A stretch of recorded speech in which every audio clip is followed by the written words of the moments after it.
2 million. I mean, just take a second to let that number really sink in. 2 million soldiers, sailors, pilots, medics, and support personnel. That is the unimaginable scale of human effort that was required to launch the largest military invasion in history, an operation that absolutely changed the course of the 20th century. Welcome to this explainer. Let's just dive right into it, shall we? You know, when most of us think of D-Day, we picture exactly what we've seen in the movies, right? American and British troops storming the beaches of Normandy. But today, we're going to completely reframe that narrative. We aren't just looking at your standard historical recount here.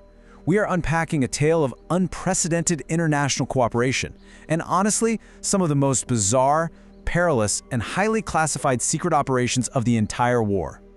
Section 1. The Global Alliance. To start off, we've got to correct a really common misconception.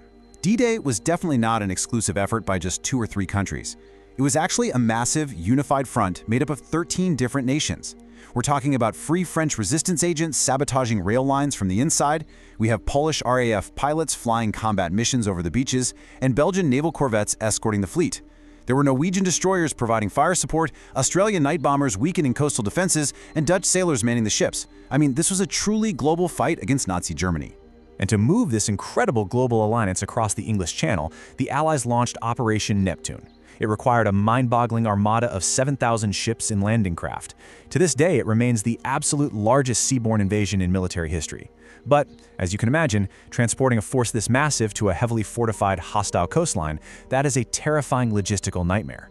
Because if you don't know exactly what's under the water, well, your entire invasion fails before the troops even hit the sand. Section 2. The Secret Beach Scouts. So, to really understand how this worked, we have to zoom way in. We're transitioning from a giant 7,000 ship armada down to literally just 2 men paddling a canvas canoe in the pitch black. The crucial problem they were facing was this. The waters off Normandy were completely unmapped. They were filled with hidden sandbars and submerged obstacles. If heavily laden troops or 40-ton tanks disembarked onto a false sandbar, they'd plunge into deep water and instantly sink. So the solution? A highly classified covert unit known as COP, the Combined Operations Assault Pilotage Parties. Their entire job was to sneak onto enemy beaches in the dead of night, right under the noses of German sentries, and map the sand. And the creation of COP is basically a classic odd couple story.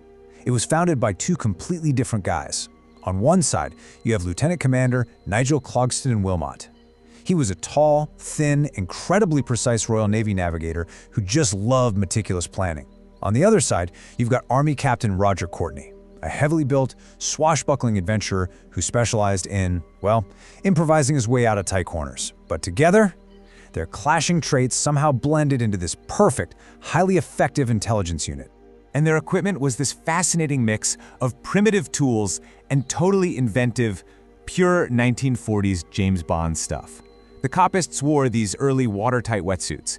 They carried waterproof torches with blue lenses so they could read small compasses in the dark, and auger tubes to secretly drill core samples of the beach sand, just to make sure it could actually hold the weight of a tank. They even carried something called a bong stick. It was this mechanical underwater hammer that created acoustic sounds submarines could track from 12 miles away. Oh, and because they were swimming for hours in freezing waters, their emergency gear naturally included a flask of coffee laced with brandy. But look, this was absolutely terrifying work. Imagine floating just yards from a heavily armed Nazi coastline. A copist named Lieutenant Commander Thomas Shaw recalled a near disaster with his partner, Tubby. He said, and I quote, "Tubby, taking advantage of the break in paddling, endeavoring to light his pipe, the whole area was lit up. I expected the whole German army to open up on us. I mean, a single match flare in the darkness could have compromised the entire D-Day invasion. Thankfully, the only ones who saw it were the crew of their pickup submarine." Section 3. Storming the 5 beaches. So, those microscopic grains of sand and incredibly brave covert missions, they paved the way for the macro execution of the invasion.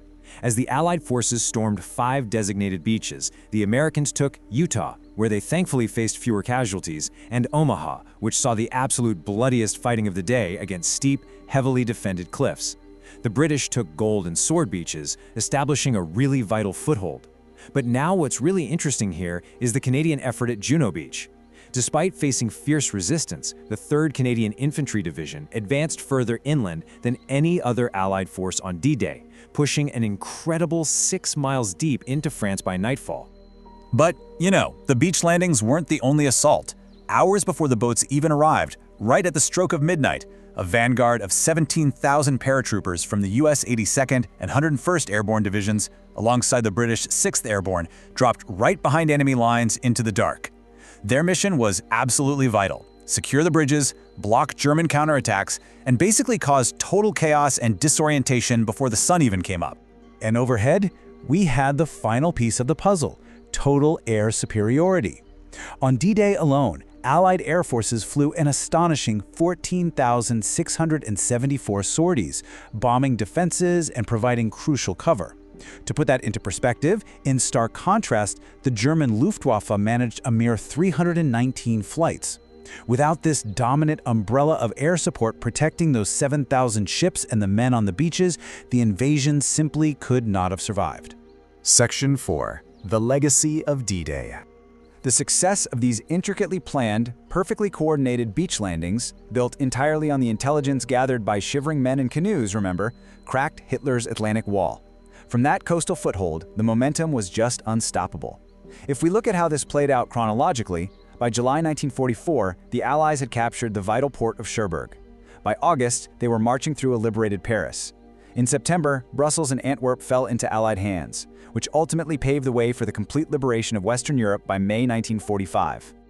Now, the crushing blow that made all this possible happened during the Battle of Normandy at a place called the Falaise Pocket. Here, the combined Allied forces completely surrounded the retreating German army, capturing 50,000 prisoners. This practically wiped out German Army Group B. I mean, Germany's ability to defend the Western Front was completely shattered at that point. So, what does this all mean for us? Why does this matter today? Well, the legacy of D-Day goes way beyond the boundaries of World War II. It fundamentally proved that large-scale, multi-nation amphibious warfare was actually possible. But more importantly, it forged an unbreakable bond of military cooperation between the US, Canada, Britain, and Free Europe. The frameworks of intelligence sharing, joint command, and allied logistics that were born on those beaches in Normandy, they led directly to the formation of NATO in 1949. Which leaves us with this final thought. When 13 diverse nations united back in 1944, they didn't just defeat an empire, they built the blueprint for modern global security. So, how does our world today, born from 13 nations on a beach in 1944, still rely on that exact same spirit of international unity? It's definitely something to think about the next time you hear the word alliance. Thank you so much for joining me for this explainer. Keep learning, keep questioning, and I will see you next time.